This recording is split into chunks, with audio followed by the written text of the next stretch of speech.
చట్టంలో ఎక్కడా కూడా ప్రతిపక్షానికి 10% సీట్లు రావలేదు. నేను చట్టం గురించే మాట్లాడుతూ ఉన్నా. 1977 పార్లమెంట్ యాక్ట్ ఇది వైఎస్ఆర్ కాంగ్రెస్ పార్టీ రాసినటువంటి రాజ్యాంగం కాదు, ఇది చట్టం కాదు. ఇది ఎప్పుడో 1977లో ఉన్నటువంటి ఈ చట్టంలో చాలా స్పష్టంగా చెప్పారు, ప్రధాన పక్షం, ప్రధాన ప్రతిపక్షం, అధికార పక్షం. మేము వాళ్ళు అడుగుతా ఉన్నాం, వాళ్ళ ఒకవేళ మాకంటే ఎక్కువ సీట్లు వచ్చినాయని చెప్పి వాళ్ళు అంటా ఉన్నారు. ఆ వచ్చిన వాళ్ళు రమ్మనండి, వాళ్ళే ప్రధాన ప్రతిపక్షంగా ఉండి ప్రభుత్వాన్ని ప్రశ్నించమని అడుగుతా ఉన్నాం. వాళ్ళ ఈ రాష్ట్రంలో ఎన్ని ఉన్నాయి? 4 పార్టీలు, Telugu Desam party, Janasena, Bharatiya Janata party, YSR Congress party. Telugu Desam, Janasena, Bharatiya Janata party ప్రభుత్వంలో భాగస్వాములుగా ఉన్నాయి. మంత్రులుగా వాళ్ళు పనిచేస్తా ఉన్నారు, కలిసి పనిచేస్తా ఉన్నారు. ఇక మిగిలిపోయింది మాదే, వైఎస్ఆర్ కాంగ్రెస్ పార్టీయే.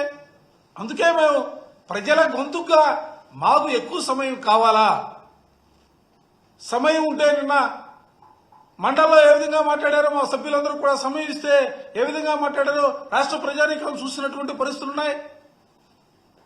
అందుకే మేము ఇవాళ సమయం కేటాయించడానికి సంబంధించి మాత్రమే ప్రధాన ప్రతిపక్షంగా మేము కోరుకుంటా ఉన్నాం. ప్రభుత్వం భయపడతా ఉంది. జగన్మోహన్ రెడ్డి గారు సభకు వస్తే జగన్మోహన్ రెడ్డి గారు ప్రజల పక్షాన మాట్లాడుతూ ఉంటే ప్రభుత్వం ఇబ్బంది పడుతుంది. ప్రభుత్వం నిజాలు చెప్పాల్సినటువంటి పరిస్థితులు ఉత్పన్నమవుతాయి. అబద్దాలతో కాలక్షేపం చేసే కబురు పరిస్థితులు ఉండదు. ప్రభుత్వాన్ని నిలదీస్తాడు, ప్రజల గొంతుగా మాట్లాడతాడు.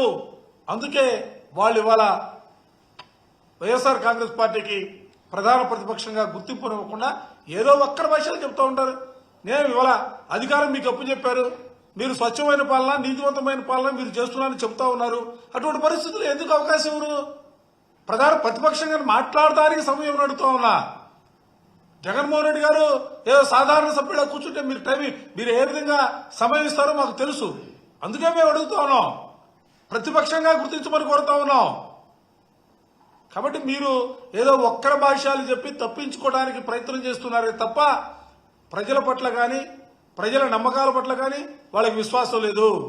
వాళ్ళు ఇచ్చినటువంటి ఏ వాగ్దానాన్ని కూడా అమలు చేసే పరిస్థితుల్లో లేరు. వాళ్ళు ప్రజలకు సమాధానం చెప్పగలిగినటువంటి పరిస్థితులు అంతకంటే కూడా లేరు.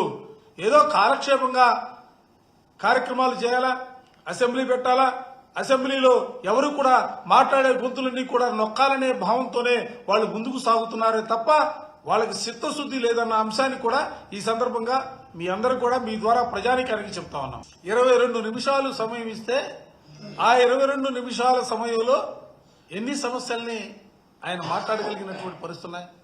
నిజంగా ఈ ప్రభుత్వం వచ్చిన తర్వాత రాష్ట్రంలో ఉన్నటువంటి అన్ని వర్గాలకు సంబంధించి కూడా అనేకమైనటువంటి సమస్యలు ఉత్పన్నమవుతా ఉన్నాయి.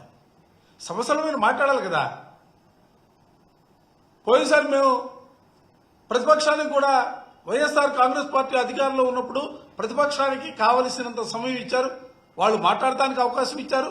వాళ్ళు నిజంగా వాళ్ళ దగ్గర నుంచి కూడా ఆశించాం, ప్రభుత్వం వాళ్ళ దగ్గర నుంచి సూచనలు సలహాలు వస్తాయి.